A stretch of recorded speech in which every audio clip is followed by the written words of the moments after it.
시간 함께 살펴볼 말씀은 히브리서 6장 9절에서 12절까지 말씀입니다. 신약성경 히브리서 6장 9절에서부터 12절까지 말씀, 저와 여러분이 한 절씩 교독하시고 마지막 절은 같이 읽도록 하겠습니다. 사랑하는 자들아, 우리가 이같이 말하나 너희에게는 이보다 더 좋은 것 곧 구원에 속한 것이 있음을 확신하노라.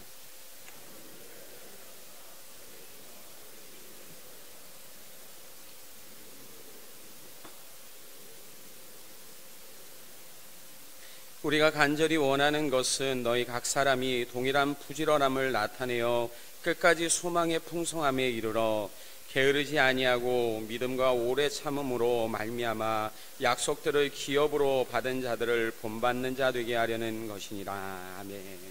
오늘 이 말씀을 통해서 진짜인가 가짜인가 라는 제목으로 은혜를 나누기를 원합니다.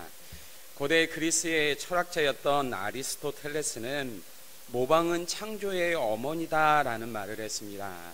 이것은 인간의 본성이 눈으로 본 것을 재현하고 싶은 마음을 가지고 있다라고 하는 뜻입니다. 그리고 이러한 모방을 통해 지금까지 사회가 발전되어 왔음을 보게 됩니다. 세계적으로 뛰어난 기술을 자랑하는 지금의 대한민국도 주변 나라의 기술을 받아들이고 모방하면서 성장할 수 있었습니다. 현재는 지적 재산권을 통해 모방을 규제하고는 있지만 여전히 우리 주변에서 이러한 일들이 계속해서 일어나고 있습니다. 소위 명품과 관련해서 짝퉁들이 판을 치는 세상 말입니다. 비슷하지만 본질과는 다른 이러한 것들이 우리 주변에 참 많이 있습니다. 그런데 이러한 모습은 교회 안에서도 찾아볼 수 있는데요. 특별히 신앙생활과 관련해서 사람들이 보여주는 모습인데요. 신앙생활과 관련해서 볼 수 있는 독특한 특징이 있다라고 하면 그것이 무엇일까요? 참 기준이 되시는 하나님과 그것을 행하는 나만이 자신이 가진 신앙의 모습을 안다라고 하는 점입니다. 이 말은 보여지는 것으로는 그 사람의 믿음을 평가할 수 없다라고 하는 뜻입니다. 하나님이 말씀하신 대로 삶 속에 맺혀지는 열매를 통하지 않고는 다른 어떠한 것으로 분별할 수 없는 것이 우리의 신앙이라는 말입니다. 하나님은 예수 그리스도를 믿는 믿음 안에 참 생명이 있다라고 하셨습니다.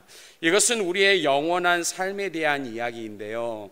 바울은 우리에게 빌립보서 2장 12절에서 그러므로 나의 사랑하는 자들아 너희가 나 있을 때뿐 아니라 더욱 지금 나 없을 때에도 항상 복종하여 두렵고 떨림으로 너희 구원을 이루라 라고 당부합니다. 하지만 우리는 이 문제에 대해서 너무나 쉽게 생각하려고 듭니다. 그래서 하나님이 정하신 기준보다 각자가 정한 기준과 생각 속에서 신앙생활도 각자 맞춤형으로 하려고 들 때가 많이 있습니다. 심지어 자신이 가진 기준에서 믿음이 좋고 나쁨을 평가하려고 들기도 합니다. 그런데 여러분, 이 모습 어디에서 많이 본 것 같지 않습니까? 네, 가나안 땅에 정착해 살았던 이스라엘 백성들의 모습이었습니다. 그런데 하나님이 이들의 행동에 대해서 사사기 21장 25절에 그때 이스라엘 백성이 왕이 없으므로 사람이 각기 자기의 소견에 옳은 대로 행하였더라라고 말씀하십니다. 그들이 가진 믿음이 어땠다고요? 잘못되었다라고 말씀하시는 겁니다. 그들은 하나님을 믿는다고 말했지만 여전히 우상 숭배에 빠져 있었고 삶은 온통 죄악으로 가득했습니다. 내가 너희에게 준 땅으로 들어가 나의 말에 귀를 기울이고 온전히 나를 섬기라라고 하셨지만 그들이 보여주는 행동은 각자의 소견대로였고 이런 자신들의 모습이 옳다라고 주장했던 겁니다. 이것이 자칭 하나님의 백성이라고 주장하던 이스라엘 백성들의 모습이었습니다. 그런데 오늘 우리가 읽은 말씀을 보시면 구원받은 성도가 가진 몇 가지 특징에 대해서 이야기하고 있습니다.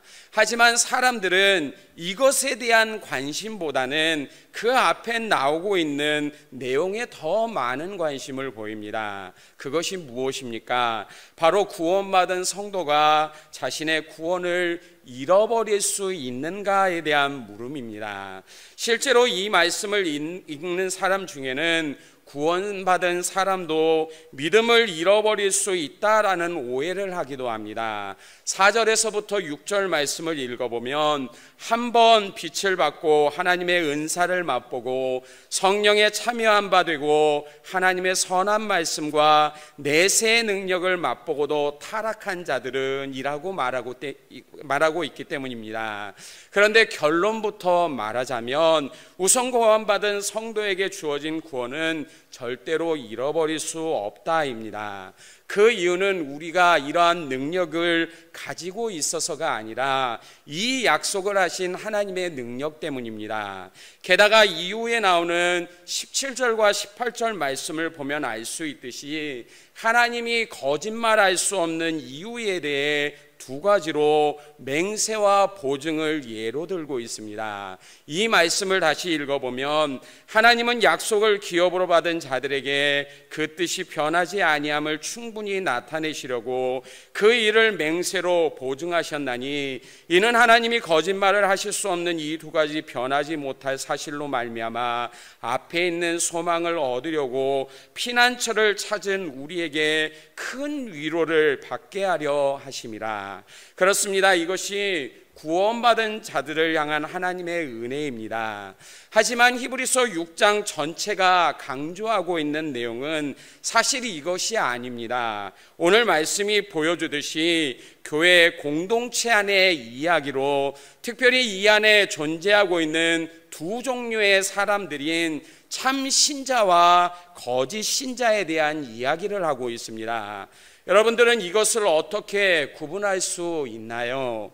물론 과거와 다르게 사람들 사이에 변한 것들이 참 많이 있습니다. 예전에는 자신이 싫어도 부모님 때문에 교회를 나오는 경우가 있었지만 이제는 자신이 싫으면 핑계대지 않고 가기 싫어서 안 간다라고 떳떳하게 말합니다. 그렇다면 주일에 빠지지 않고 예배를 출석하는 것으로도 이 사람의 마음이 세상보다는 하나님께 조금 더 있다라는 것을 알 수 있습니다. 그런 면에서 교회 봉사나 헌금 생활도 마찬가지입니다. 그러나 이것만으로 참 신자인지 아닌지를 가려낼 수 있다라고 말하기에는 조금 무리가 있습니다. 그 기준이 애매하기 때문입니다. 특별히 고린도 교회의 모습을 예로 들어보면 이들은 자신이 따르는 선생에 따라 자신이 가진 믿음의 중심이 어디에 있었는지를 말하고 있습니다. 바울은 이런 자들을 향해 고린도전서 1장 12절과 13절에서 내가 이것을 말하거니와 너희가 각각 이르되 나는 바울에게, 나는 아볼로에게, 나는 게바에게, 나는 그리스도에게 속한 자라 한다는 것이니 그리스도께서 어찌 나뉘었느냐? 바울이 너희를 위하여 십자가에 못 박혔으며 바울의 이름으로 너희가 세례를 받았느냐라고 묻고 있습니다. 자신이 받았던 은사를 자랑하고 있었지만 정작 이들의 삶은 예수 그리스도를 높이기보다는 오히려 자신의 마음에 끌리는 사람에게 속해 있었음을 말하고 있었던 겁니다. 이것이 이들 공동체 안에도 올바른 믿음을 갖지 못한 사람이 있었음을 나타내주고 있는 말입니다. 그런데 이 모습은 출애굽 당시에서도 볼 수 있는데요.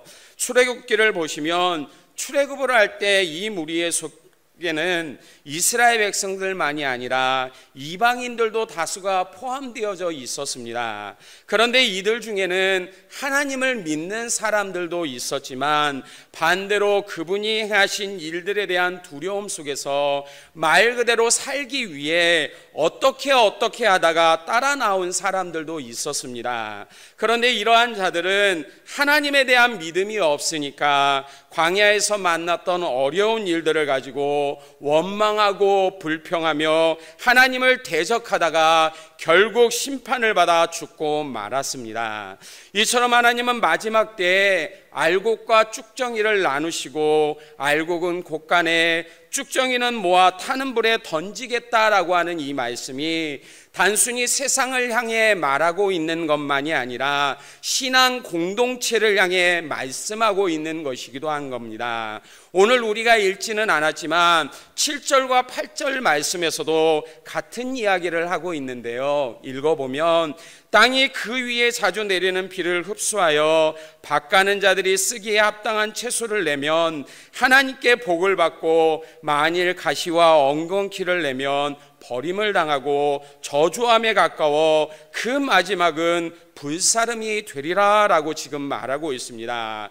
여기에서 보시면 나타나는 결과에 대한 책임이 하나님께 있지 않습니다. 하나님은 모든 땅에 동일하게 이른 비와 늦은 비를 내려주셨기 때문입니다. 이것은 여전히 우리에게도 하나님이 동일한 은혜를 베풀어 주심을 나타내고 있습니다. 하지만 나타난 결과는 달랐습니다. 합당한 채소를 낸다는 것은 하나님이 원하시는 열매를 맺었다라고 하는 말입니다. 그리고 이것은 예수 그리스도 안에 온전히 붙어 있음으로 나타나는 결과였습니다. 하나님 앞에 합당한 삶을 살았기에 결과적으로 그분이 주시는 복을 받을 수 있게 되었다라고 말하고 있는 것입니다. 그러나 가시와 엉겅퀴를 냈다는 것은 하나님이 베푸신 은혜와 상관없이 자신의 뜻대로 살았던 삶을 말하고 있는 겁니다. 그리고 마지막 때에 불살라지게 된다는 무시무시한 결과만이 이들에게 주어짐을 말하고 있습니다. 자, 그렇다면 오늘 말씀에서 진짜가 가지고 있는 특징이 무엇일까요? 9절 말씀을 보시면 너희에게는 이보다 더 좋은 것 곧 구원에 속한 것이 있음을 확신하노라 라고 지금 말합니다.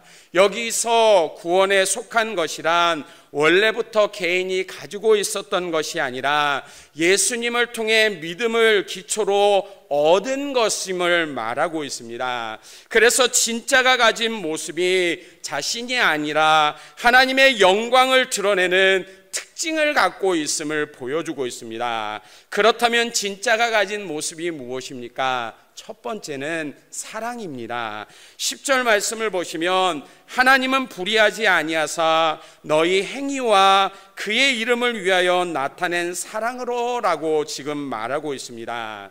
그런데 이 사랑이 중심으로 하고 있는 것이 무엇인지를 보십시오. 그 이름을 위하여라고 말하듯이 바로 예수 그리스도의 죽으심을 통해 받은 사랑을 말하고 있습니다.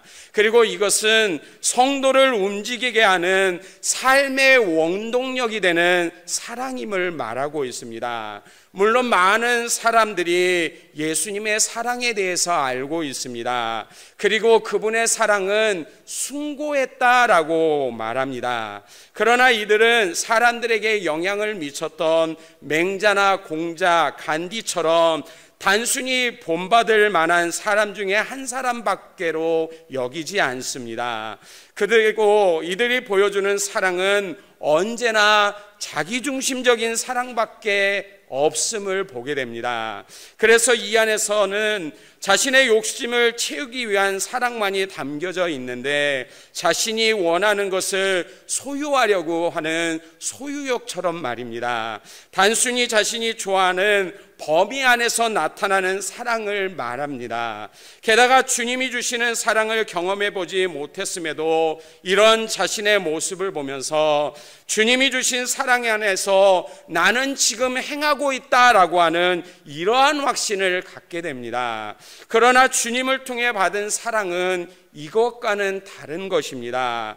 오늘 말씀에서 말하는 사랑은 자신이 아니라 사람을 세우는 사랑이기 때문입니다. 그것도 구원받은 자신과 동일한 성도를 세우는 사랑이다라고 지금 말하고 있습니다.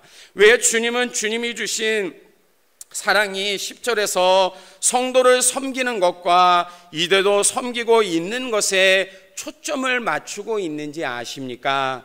이것은 성경에서 말하는 교회의 모습이기 때문입니다. 교회를 가리키는 헬라어 단어는 에클레시아인데 부름받아 나온 택함받음이라는 의미를 가지고 있습니다. 그래서 교회란 부름받은 성도의 모임이라고 부르는 겁니다. 우리는 이것을 다른 말로 교회의 공동체라고도 부르기도 합니다. 하나님이 성도를 부르셔서 교회되게 하신 이유가 무엇입니까? 예수 그리스도 안에서 살도록 하기 위해서입니다. 죄악으로 가득한 세상에서 멸망을 향해 걸어가는 인생을 부르시고 오직 참된 생명이 하나님께 있음을 알도록 하셨습니다. 그리고 오직 생명 대신 예수 그리스도만을 섬기도록 우리 각 사람을 성도로 부르신 것입니다.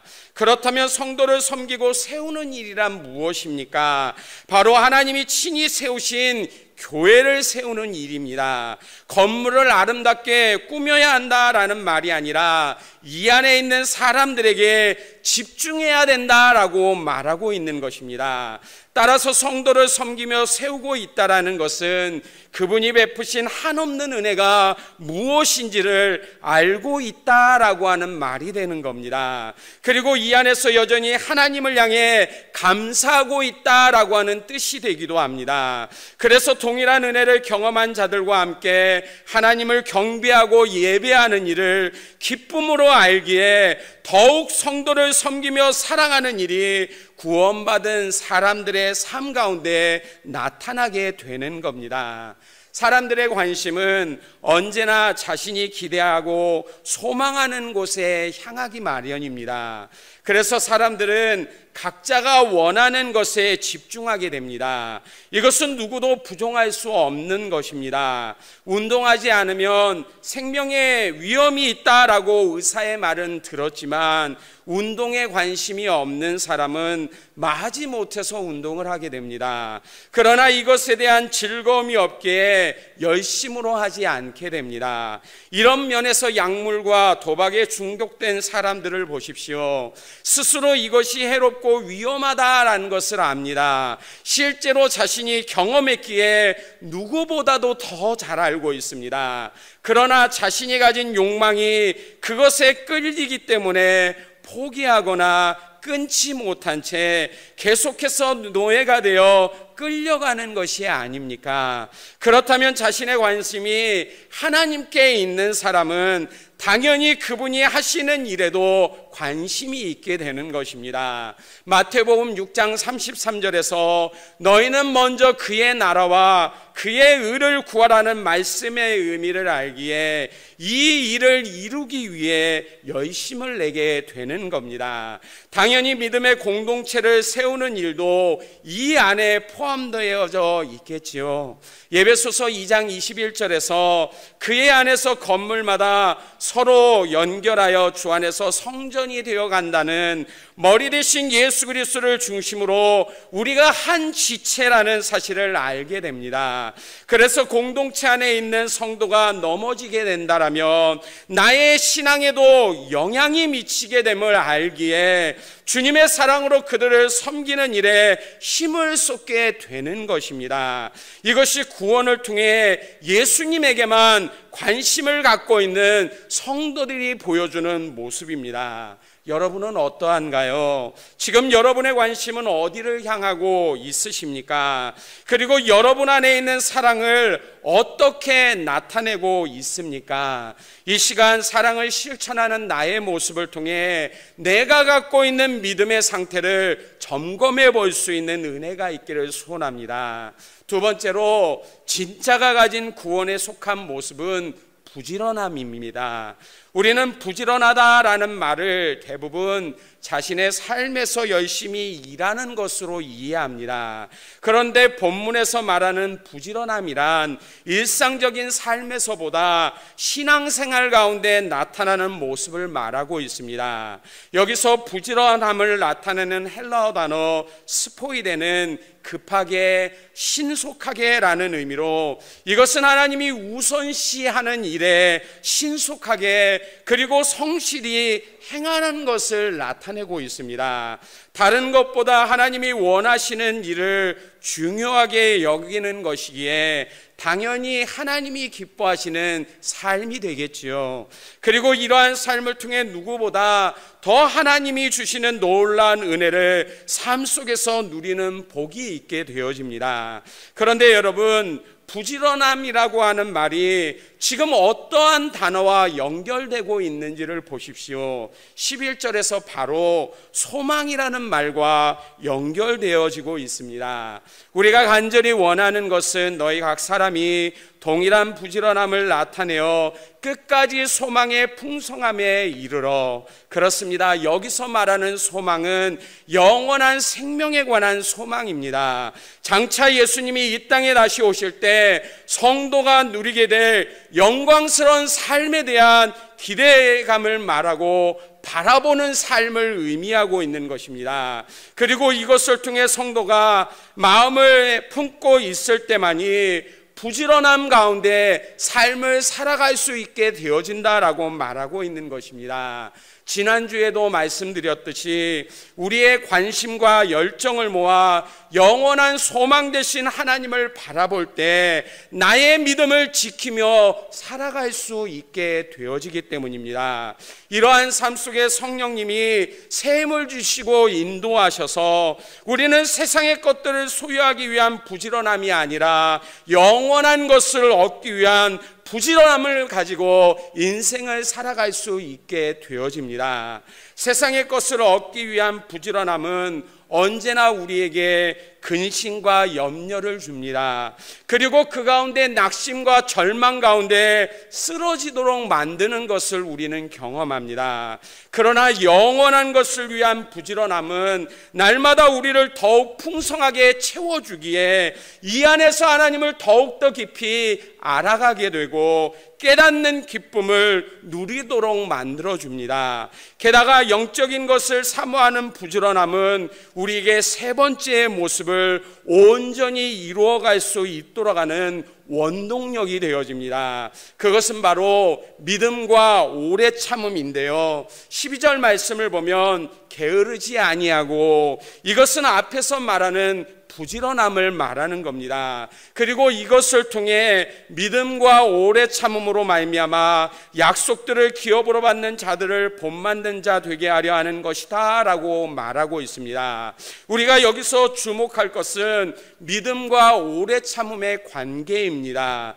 특별히 다른 곳에서는 이 단어들이 각자 사용되어지고 있는데 오늘 말씀에서는 함께 쓰여지고 있습니다. 이것은 서로가 연관성을 가지고 있음을 나타내고 있는데, 믿음에 대해 말하는 히브리서 11장 6절 말씀을 보면 믿음이 없이는 하나님을 기쁘시게 하지 못하나니 하나님께 나아가는 자는 반드시 그가 계신 것과 또한 그가 자기를 찾는 자들에게 상 주시는 이심을 믿어야 된다라고 말합니다.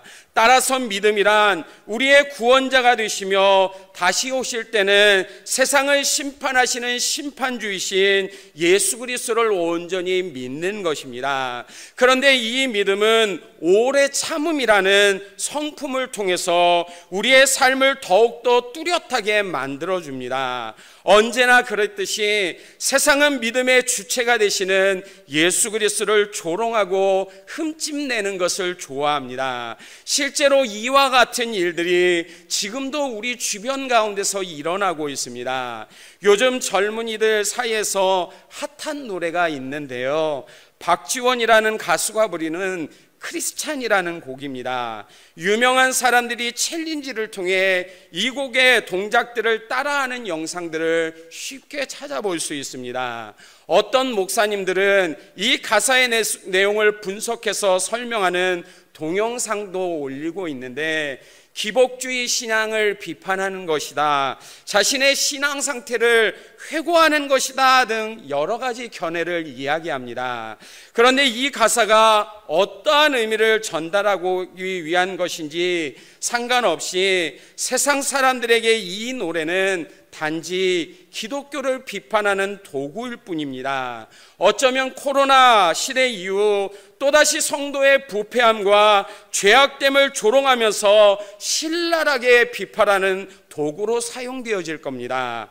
이것이 우리가 살고 있는 세상의 모습이기 때문입니다. 그런데 히브리서 저자는 지금 오래 참음에 대해 말하면서 12절 후반부에 약속들을 기업으로 받은 자들을 본받는 자가 되게 하려는 것이다 라고 말하고 있습니다. 이것은 구약에서 하나님을 따랐던 사람들의 모범에 대한 이야기로, 특별히 히브리서 11장에서 보여주는 믿음으로 살았던 사람들에 대한 이야기입니다. 이들은 히브리서 11장 14절에서 16절 말씀을 보면 그들이 이같이 말하는 것은 자기들이 본향 찾는 자임을 나타냅니다. 그들이 나온 바 본향을 생각하였더라면 돌아갈 기회가 있었으려니와 그들이 이제는 더 나은 본향을 사모하니 곧 하늘에 있는 것이라. 이러므로 하나님이 그들의 하나님이라 일컬음 받으심을 부끄러워하지 아니하시고 그들을 위하여 한 성을 예비하셨다라고 말합니다. 이것이 그들이 이 땅에서 오래 참았던 이유였습니다. 그들이 머물렀던 이전의 삶이 아니라 더 나은 본향을 사모하기에 그들의 삶 속에 나타났던 모습이 바로 오래 참음이었기 때문입니다. 게다가 이것은 믿음을 기초로 가고 있는 것입니다. 하나님 아버지에 대한 믿음, 그분에 대한 신뢰, 비록 우리가 연약해서 흔들리는 인생을 살고 있지만 맹세와 보증을 통해 끝까지 지키시는 하나님이 계심을 믿기에 나타났던 모습이었습니다. 이것이 오늘도 하나님을 기다리는 진짜 성도의 모습이 아니겠습니까?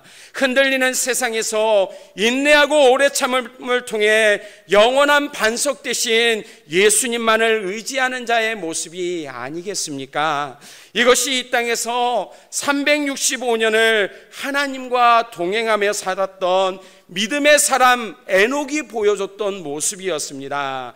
모세가 하나님의 백성과 함께 고난을 받기를 잠시 죄악의 낙을 누리는 것보다 더 좋아했던 이유이기도 합니다. 그렇다면 현재 여러분의 삶은 어떤가요? 여러분이 추구하는 삶의 모습은 과연 무엇입니까? 오늘 말씀에서 우리는 진짜가 가지고 있는 세 가지 특징을 통해서 유추해 볼 수 있는 세 가지의 단어가 있습니다. 그것은 바로 믿음, 소망, 사랑인데요.